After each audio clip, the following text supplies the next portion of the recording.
নমস্কার বন্ধুরা, welcome to my channel only news. বন্ধুরা, সরকারি কর্মচারী, শিক্ষক, পেনশনারদের গুরুত্বপূর্ণ খবর এবং আপডেটগুলি সবার আগে পাওয়ার জন্য অবশ্যই চ্যানেলটিকে সাবস্ক্রাইব করবেন, সঙ্গে বেল আইকন বাজাবেন ও অল নোটিফিকেশন অন করবেন।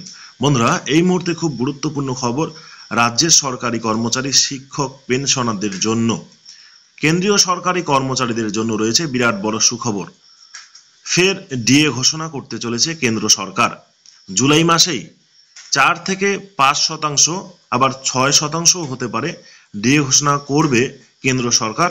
এতটুকু আপনারা শিওর থাকতে পারেন, এ বিষয়ে কোনো সন্দেহ নেই। এবারে প্রশ্ন হচ্ছে, কেন্দ্রের সঙ্গে সঙ্গে নতুন হারে ডিএ প্রদান করবে পশ্চিমবঙ্গ সরকার।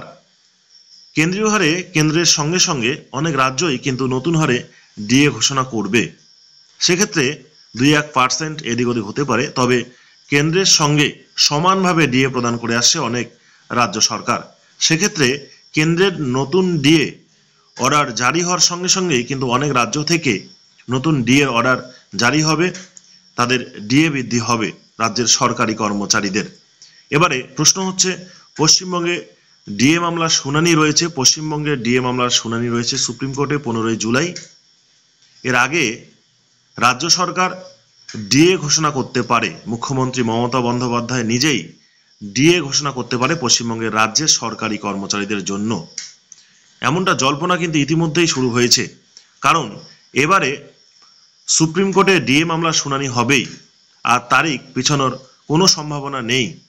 আপনারা হয়তো ইতিমধ্যেই খবর পেয়ে গেছেন এই চ্যানেলের মাধ্যমেই যে সংগ্রামী যৌথ মঞ্চ ইতিমধ্যেই ডিএ মামলার পার্টি হতে চলেছে এবং দেশের নাম করা অ্যাডভোকেটকে এই ডিএ মামলার সঙ্গে নেওয়া হচ্ছে। এবারে শুনানিতে থাকছেন।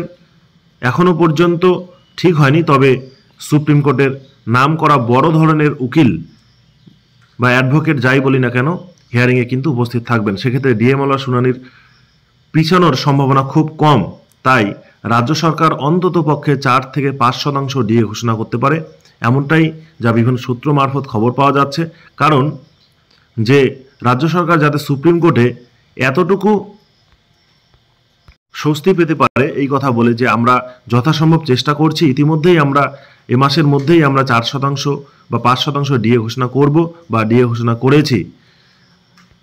আমরা কোনোভাবেই রাজ্যের সরকারি কর্মচারীদের বঞ্চিত করতে চাই না। তো ধন্যবাদ বন্ধুরা, ভিডিওটি দেখার জন্য। আপনারা সঙ্গে থাকবেন নতুন নতুন খবর এবং আপডেটগুলি সবার আগে পাওয়ার জন্য।